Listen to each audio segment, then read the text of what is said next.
potty trained can be very challenging, well, especially for parents and children with special needs. However, there are proven strategies you can use to help your special child in becoming proficient in using the potty or the toilet.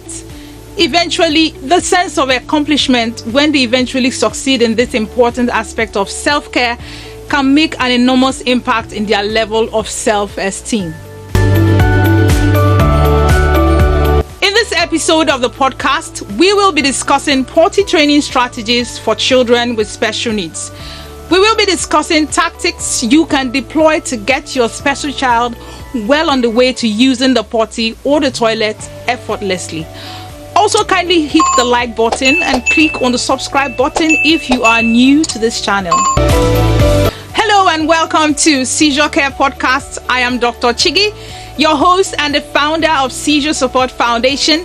Seizure Support Foundation is a health and education-based non-governmental organization.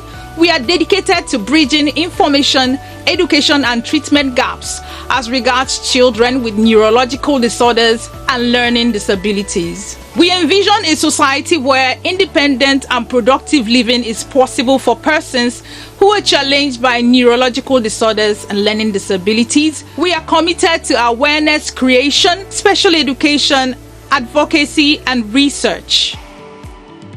We are back again with yet another interesting installment of the show where we discuss best practices and latest advancements in the treatment and management of neurological disorders like epilepsy, autism, cerebral palsy, and infantile spasms. Our show aims to spark up conversations around neurological disorders and learning disabilities, especially in children, while empowering parents and educators with requisite knowledge needed to support their children with special needs. Now, children with special needs almost always begin toilet training later than other kids. But the good news is that with just enough effort, most kids with developmental delays and learning disabilities like autism, infantile spasms, cerebral palsy, and Down syndrome can be toilet or potty trained too. So without further ado, here are the steps to teaching your special child how to use the potty or the toilet. So without further ado, here are the steps to teaching your special child how to use the potty or the toilet. Now the steps. 1. Check for signs of potty training readiness in your special child. Well, this may not be obvious to you.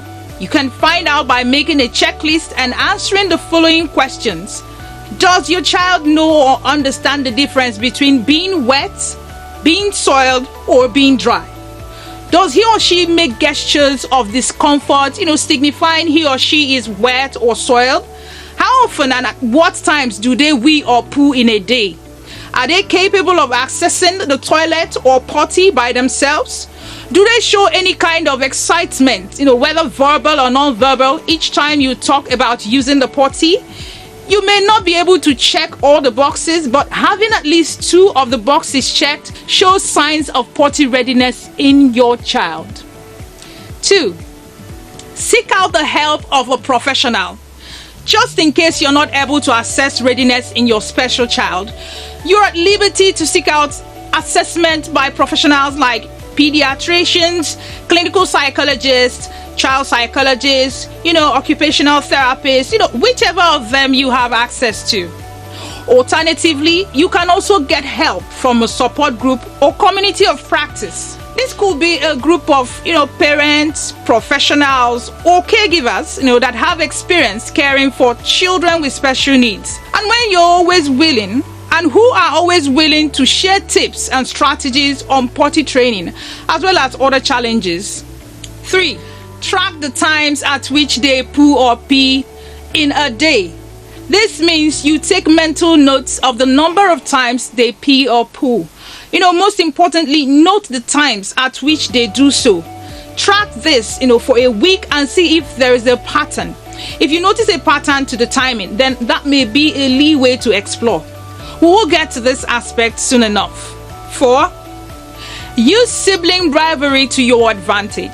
Sibling rivalry are covert or overt competition between siblings, especially for the attention or approval of their parents. It has been proven that siblings learn and are influenced by each other. As you show visible approval to his or her siblings using the potty, you trigger that same urge in your special child to, receive that same approval from you. That, of course, will encourage them to strive to improve on their potty using habits. 5. Use self-modeling to demonstrate the behavior. Well, desperate times call for desperate measures. Special kids learn from observation and repetition by parents. And I would recommend some sort of role play. Find time to act out or perform the behavior that you want your child to adopt. By so doing, you help, enforce the connection between wanting to poo and wee and the use of the toilet or the potty. Number 6, use favorite toys or stuffed animals. That sentimental attachment the child has to the toys will help the child pay attention when you demonstrate the toy or stuffed animal using the potty. Always remember to make a connection between wanting to poo and wee and sitting on the toilet or the potty. 7. At that point when you feel they are mentally and physically ready to use the toilet, begin setting them on the potty or toilet. Also remember the times at which you notice your child wetting or soiling himself. Those times are best to sit them on the potty. So keep them on the potty for as long as they are comfortable. Usually not more than 10 minutes though, but keep them company by either reading to them, singing to them, playing kiddies music on the device, or playing their favorite games. Just ensure they sit long enough to succeed. 8. Once they succeed, celebrate them and their accomplishments visibly and audibly. Help them wipe off and give them a treat if this is available. And I must say, well done to you too. Repeat the process, and with enough repetitions, your special child will perfect his or her potty or toilet habits. Welcome back. Potty training for special children demands a lot of patience, time, energy. It is always important to keep them motivated. If you do have tips that have helped you with potty training your special child, do write in the comment section. We will be glad to add your tips to our list. And don't forget to like this video and subscribe to our channel. See you next time.